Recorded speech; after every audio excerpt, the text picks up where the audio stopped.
ये है 19 साल की पल्लवी, जिसने कई सपने देखे थे। अपने माँ बाप की लाडली थी, पढ़ लिख कर कुछ बड़ा बनना चाहती थी।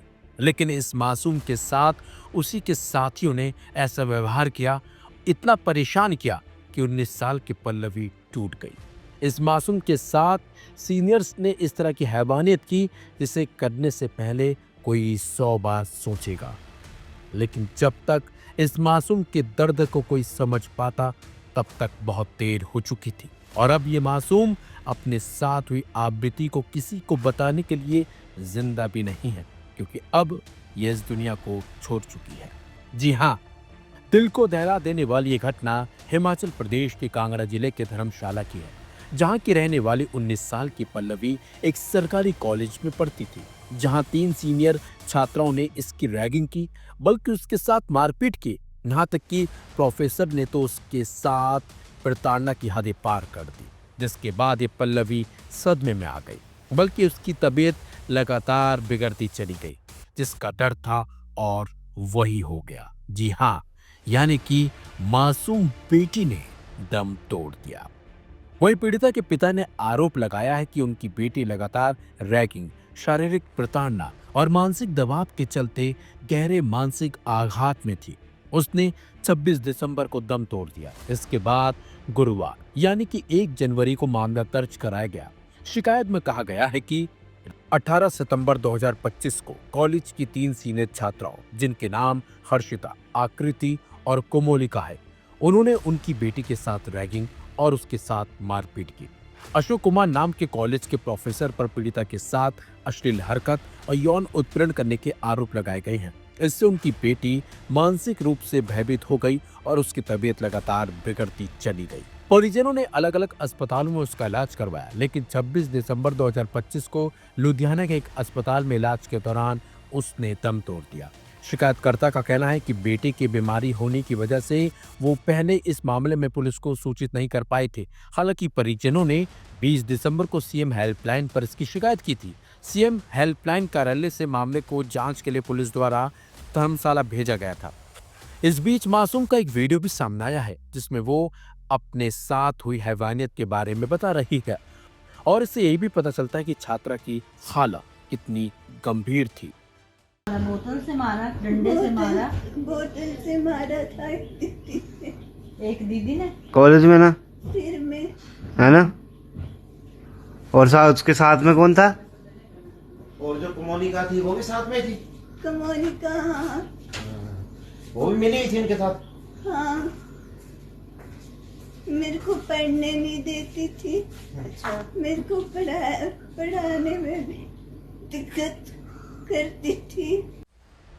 सोशल मीडिया पर एक और वीडियो छात्रा का वायरल हो रहा है, जिसमें पल्लवी काफी खुश नजर आ रही है और फिल्मी गानों पर डांस भी कर रही है। लेकिन अब दोबारा इसके ये खुशी के पल देखने को ना उसके परिजनों को मिलेंगे और ना ही रिश्तेदारों को, क्योंकि अब पल्लवी इस दुनिया में नहीं है। वहीं पुलिस ने इस मामले को काफी गंभीरता से लिया है। आरोपियों के खिलाफ कई धाराओं में मामला भी दर्ज कर लिया गया है। पुलिस हर एंगल से मामले की जांच कर रही है। वही मामले में कॉलेज प्रशासन से जानकारी मांगी गई है। साथ ही साथ संबंधित दस्तावेज खंगाले जा रहे हैं और आरोपियों से भी पूछताछ जारी है। हुई थी और उस कंप्लेंट को हमने वेरीफाई करने के बाद एफआईआर रजिस्टर करी है इसमें, और कल इवनिंग में एफआईआर रजिस्टर हुई है। इसमें जो धाराएं लगी हैं वो 115, 3, 75 और सेक्शन 3 क्लॉज 5 लगा है बीएनएस का, और रैगिंग एक्ट के तहत भी मामला दर्ज हुआ है। इसमें जो वेरिफिकेशन हुई है, इसमें जो डिसीज्ड हैं वो धर्मशाला से बिलोंग करते हैं, सिद्धबाड़ी के एरिया से बिलोंग करते हैं। और जो अभी तक इन्वेस्टिगेशन, क्योंकि बहुत ही प्रिलिमिनरी स्टेज पर भी इन्वेस्टिगेशन है, तो जो भी फैक्ट्स इसमें निकल के आए थे, जो सेक्सुअल हरासमेंट अगेंस्ट दी एक फैकल्टी मेंबर है वो, और जो कलीग्स जिनके अगेंस्ट में रैगिंग का जो मैटर आया है, वो अंडर एक्टिव कंसिडरेशन है। इस समय वेरिफिकेशन उसकी चल रही है। और जैसे कि जो 20 तारीख वाला जो मैटर हमें रिपोर्ट हुआ था, वो सीएम हेल्पलाइन से रिपोर्ट हुआ था, हमने उसकी भी जब छानबीन करी तो उसमें जो सेक्सुअल हरासमेंट जैसा जो इंसिडेंट था, उसमें उस समय वो नहीं इंक्लूडेड था।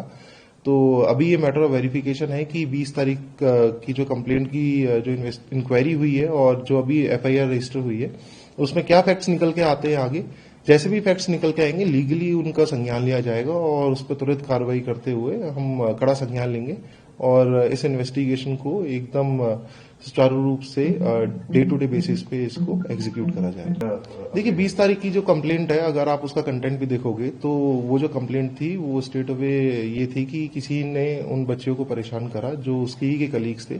उसमें जो प्रोफेसर के अगेंस्ट में जो कंप्लेंट एफआईआर का कंटेंट है उसमें वो कंप्लेंट में जिक्र ही नहीं था। तो पुलिस जो संज्ञान लेने वाले जो अपराध हैं उसी पर कड़ा संज्ञान लेती है कॉग्निजेबल ऑफेंस में। तो इनिशियल स्टेजेस पे क्योंकि ये रैगिंग का मैटर है और इनके फैकल्टी से भी पूछताछ उसमें करेगी, ठीक है। इनिशियली इस स्टेज पे ये चीज बताना कि क्या चीज सही है और क्या चीज गलत है तो वो कहना बहुत ही मुश्किल होगा क्योंकि बहुत ही इनिशियल स्टेजेस पर भी इन्वेस्टिगेशन है। जैसे ही इन्वेस्टिगेशन और इसमें टाइम पास होगा तो इसमें जो है रेलिवेंट सेक्शंस के तहत और जो फैक्ट्स हमारे पास निकल के आएंगे उसी के बेसिस पे हम आगे कार्रवाई करेंगे। जिस वक्त कंप्लेंट हुई थी उस वक्त परिजनों से बात हुई थी, उनकी क्या बात थी और अभी जो है इसमें क्या? देखिए जो बयान है वो तो मैं अभी शेयर नहीं कर पाऊंगा, लेकिन मैंने आपको बताया कि सेक्सुअल हरासमेंट का उस समय कोई भी जिक्र उस समय नहीं करा गया था। लेकिन हम इस चीज को अभी डिनाई नहीं कर रहे हैं क्योंकि हमें फैक्ट्स को वेरीफाई करना है कि क्या इस तरीके की कोई भी एक्टिविटी हुई है या नहीं हुई है। तो हम उसको देखेंगे आगे, जैसे भी हमारे पास एविडेंसेस आएंगे हम उसी के बेसिस पर इन्वेस्टिगेशन करेंगे। लड़की 2 महीने से एडमिट थी, कौन कौन से हॉस्पिटल में थी और कब से उसका इलाज चल रहा था और उसकी डेथ कौन से हॉस्पिटल में हुई और कब हुई है? देखिए जो हमारे पास इंटीमेशन आई है उसमें डिफरेंट हॉस्पिटल से इनका ट्रीटमेंट हुआ है, 7 हॉस्पिटल्स हैं। तो मैं उसका आपको रिटर्न में शेयर कर दूंगा इन्फॉर्मेशन। और मल्टीपल हॉस्पिटल्स में ट्रीटमेंट हुआ है तो हम ट्रीटमेंट समरी भी हॉस्पिटल से अभी टेकअप करेंगे और उसको भी इन्वेस्टिगेशन का पार्ट बनाएंगे कि व्हाट वर द रीजंस कि क्यों इस तरीके से जो है उनकी डेथ हुई, उसका भी हम कारण जो है वो इन्वेस्टिगेट कर रहे हैं।